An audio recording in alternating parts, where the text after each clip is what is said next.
अध्याय 4 दिव्य ज्ञान।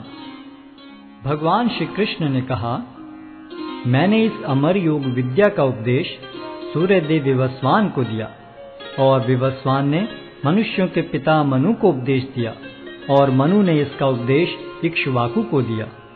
आज मेरे द्वारा वही यह प्राचीन योग यानी परमेश्वर के साथ अपने संबंध का विज्ञान तुमसे कहा जा रहा है, क्योंकि तुम मेरे भक्त तथा मित्र हो।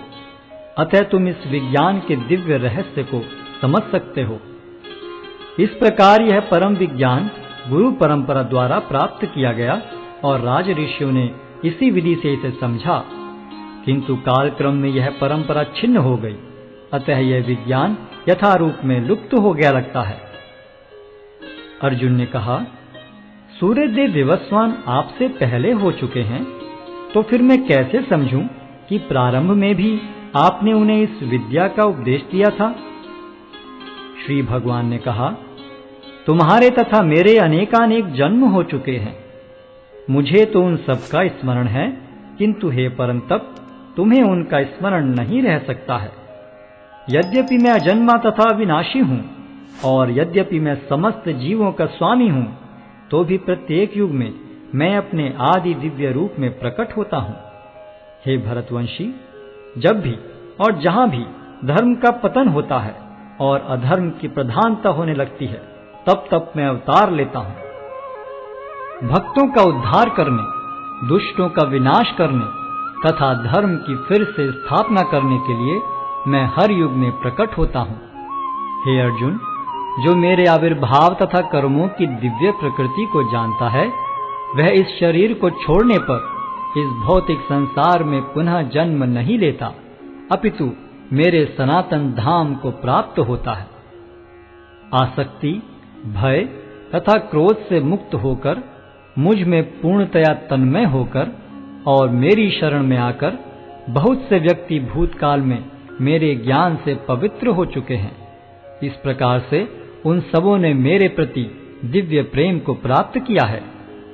जिस भाव से सारे लोग मेरी शरण ग्रहण करते हैं, उसी के अनुरूप मैं उन्हें फल देता हूं।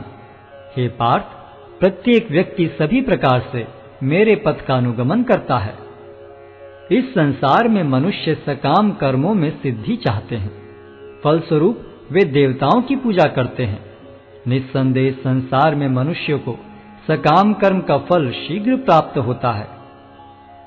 प्रकृति के तीनों गुणों और उनसे संबद्ध कर्म के अनुसार मेरे द्वारा मानव समाज के 4 विभाग रचे गए। यद्यपि मैं इस व्यवस्था का सृष्टा हूं, किंतु तुम यह जान लो कि मैं इतने पर भी अव्यय अकर्ता हूं।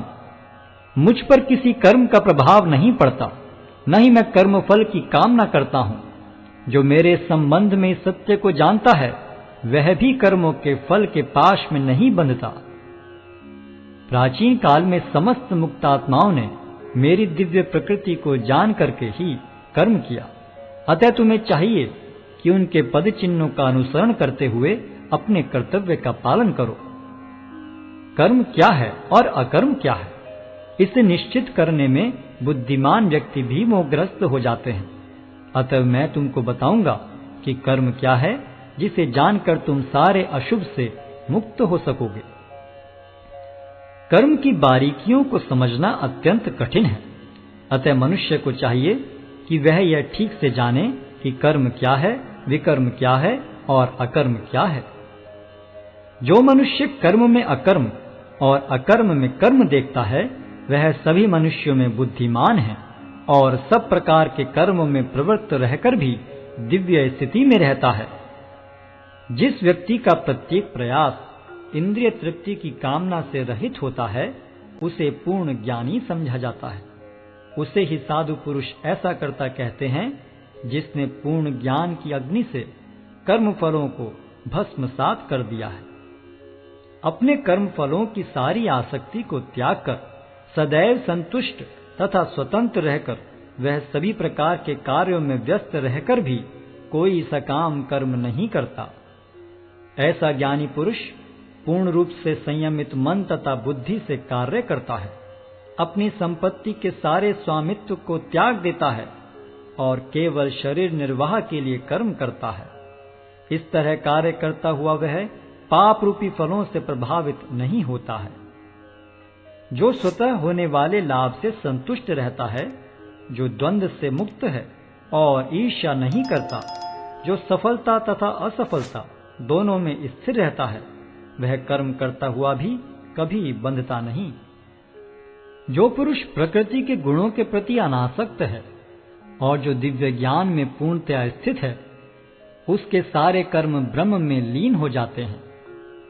जो व्यक्ति कृष्ण भावनामृत में पूर्णतया लीन रहता है, उसे अपने आध्यात्मिक कर्मों के योगदान के कारण अवश्य ही भगवत धाम की प्राप्ति होती है, क्योंकि उसमें हवन आध्यात्मिक होता है और हवि भी आध्यात्मिक होती है।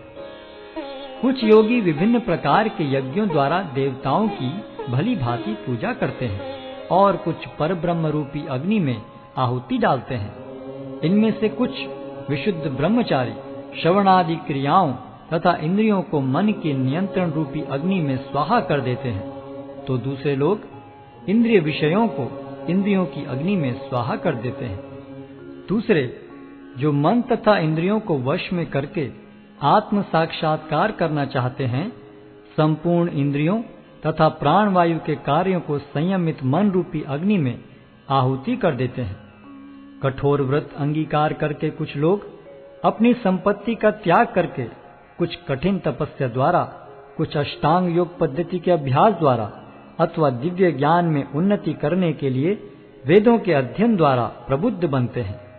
अन्य लोग भी हैं जो समाधि में रहने के लिए श्वास को रोके रहते हैं।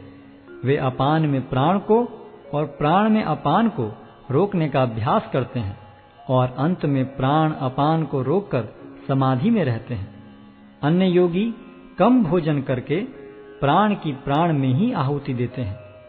ये सभी यज्ञ करने वाले यज्ञों का अर्थ जानने के कारण पाप कर्मों से मुक्त हो जाते हैं और यज्ञों के फल रूपी अमृत को चखकर परम दिव्य आकाश की ओर बढ़ते जाते हैं। हे कुरुश्रेष्ठ, जब यज्ञ के बिना मनुष्य इस लोक में या तो इस जीवन में ही सुखपूर्वक नहीं रह सकता, तो फिर अगले जन्म में कैसे रह सकेगा। ये विभिन्न प्रकार के यज्ञ वेद सम्मत हैं और ये सभी विभिन्न प्रकार के कर्मों से उत्पन्न हैं। इन्हें इस रूप में जानने पर तुम मुक्त हो जाओगे। हे परंतप, द्रव्य यज्ञ से ज्ञान यज्ञ श्रेष्ठ है। हे पार्थ, अंततो गत्वा सारे कर्म यज्ञों का अवसान दिव्य ज्ञान में होता है। तुम गुरु के पास जाकर सत्य को जानने का प्रयास करो, उनसे विनीत होकर जिज्ञासा करो और उनकी सेवा करो। स्वरूप सिद्ध व्यक्ति तुम्हें ज्ञान प्रदान कर सकते हैं, क्योंकि उन्होंने सत्य का दर्शन किया है। स्वरूप सिद्ध व्यक्ति से वास्तविक ज्ञान प्राप्त कर चुकने पर तुम पुनः कभी ऐसे मोह को प्राप्त नहीं होगे, क्योंकि इस ज्ञान के द्वारा तुम देख सकोगे कि सभी जीव परमात्मा के अंश स्वरूप हैं, अर्थात वे सब मेरे हैं। यदि तुम्हें समस्त पापियों में भी सर्वाधिक पापी समझा जाए, तो भी तुम दिव्य ज्ञान रूपी नाव में स्थित होकर दुख सागर को पार करने में समर्थ होगे। जैसे प्रज्वलित अग्नि ईंधन को भस्म कर देती है, उसी तरह हे अर्जुन, ज्ञान रूपी अग्नि भौतिक कर्मों के समस्त फलों को जला डालती है। इस संसार में दिव्य ज्ञान के समान कुछ भी उदात्त तथा शुद्ध नहीं है। ऐसा ज्ञान समस्त योग का परिपक्व फल है। जो व्यक्ति भक्ति में सिद्ध हो जाता है, वह यथा समय अपने अंतर में इस ज्ञान का आस्वादन करता है। जो श्रद्धालु दिव्य ज्ञान में समर्पित हैं और जिसने इंद्रियों को वश में कर लिया है, वह इस ज्ञान को प्राप्त करने का अधिकारी है और इसे प्राप्त करते ही वह तुरंत आध्यात्मिक शांति को प्राप्त होता है।